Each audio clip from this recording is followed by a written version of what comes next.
Hey guys, it's Mentor from Canada Performance, and today we're excited to show you our new and improved V2 intake for the B9 and B9.5 SQ5 platform. Yo, look at the size difference. Yo, this is you, and this is the guy she tells you not to worry about. Yo, it's huge how different the filter is. So our V2 intake air filter is better flowing, and it also has better filtration properties than our old V1 intake air filter. So as you can see, this is our old V1 intake, and we've completely revamped it in our new V2 intake design with a better filter and a new intake pipe, where they both now maximize the space within the engine bay for optimal flow. All right, now I'm gonna show you how easy and quick it is to install our V2 intake. So all you'll need is a T25 Torx, a 13 mil, and two 10 mils with different lengths to bolt up the clamps, and a flathead screwdriver. So first up, we're gonna remove our engine bay cover, just so we get more room. Now we're gonna remove this handle from the radiator shroud. You're just gonna push the clip with your flathead screwdriver and pull it out. Next, you're gonna remove the radiator shroud. Just pop it up from underneath.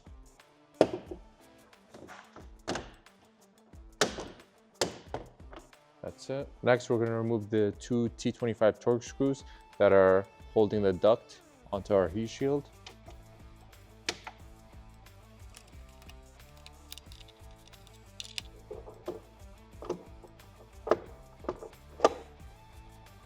Now, the next step, you'll be removing the pipe that's connecting to the turbo inlet. This is the same for the OEM intake or an aftermarket intake. So you're just gonna loosen this with your flathead screwdriver.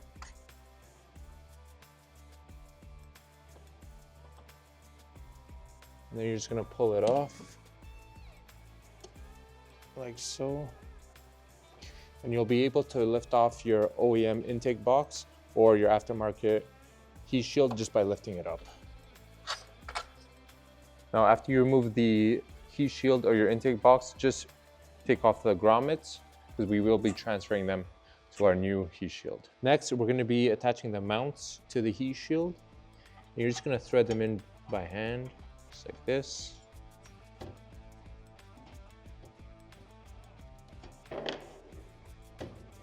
And same thing with the other side.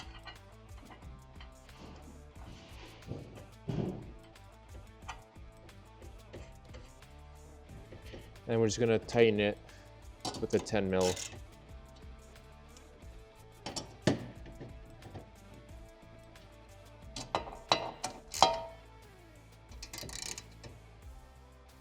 Now it's nice and snug. And we're gonna attach the grommets to these mounts.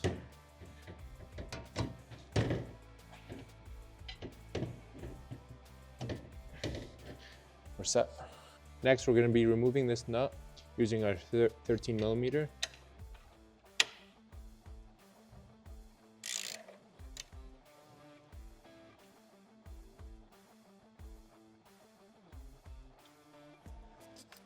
And then we're gonna attach our heat shield by lining up the grommets to the two holes on the bottom. And then this hole is gonna attach here. We're gonna tighten it back up with the nut. Just make sure your grommets go into place and you're all set. So just thread it by hand and then tighten it. Next, we're gonna attach the velocity stack to our air filter and our pipe. But first, we're gonna put all our clamps on beforehand, just so it's easier for us to mount onto the vehicle. Next, we're gonna put on the other clamp, attach the velocity stack. Make sure it's snug. And you're just gonna push the clamp to the edge. Just make sure you have these clamps facing in this direction, just so it's easier for you to tighten them when you put this pipe through the heat shield. So we're gonna start out by tightening the clamp that attaches the velocity stack to the intake pipe using the 10 millimeter.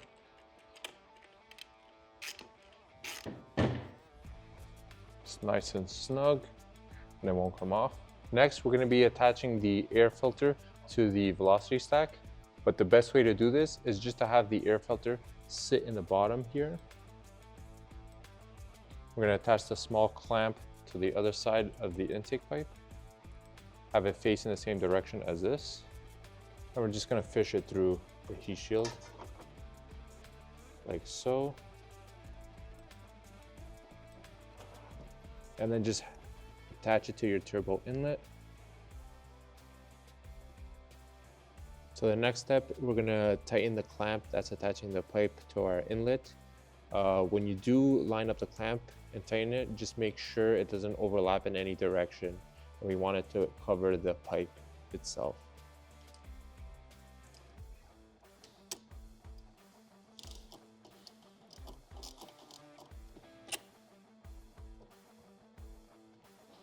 It's nice and snug. Next, we're going to attach the air duct back on. So we're just going to line it up here and secure it with the T25 torque screws that we took off earlier. Next, we're just going to reattach the radiator shroud back on. We're just going to make sure the tabs line up.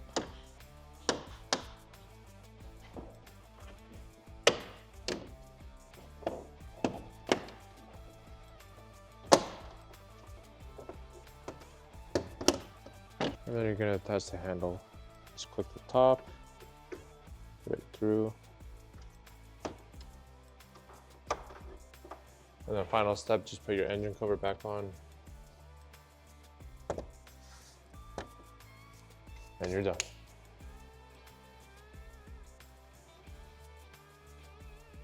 All right guys, and that's how easy it is to install our V2 intake. Make sure you hit that like and subscribe button below so you can stay tuned with what we have next for the B9 and B9.5 SQ5 platform.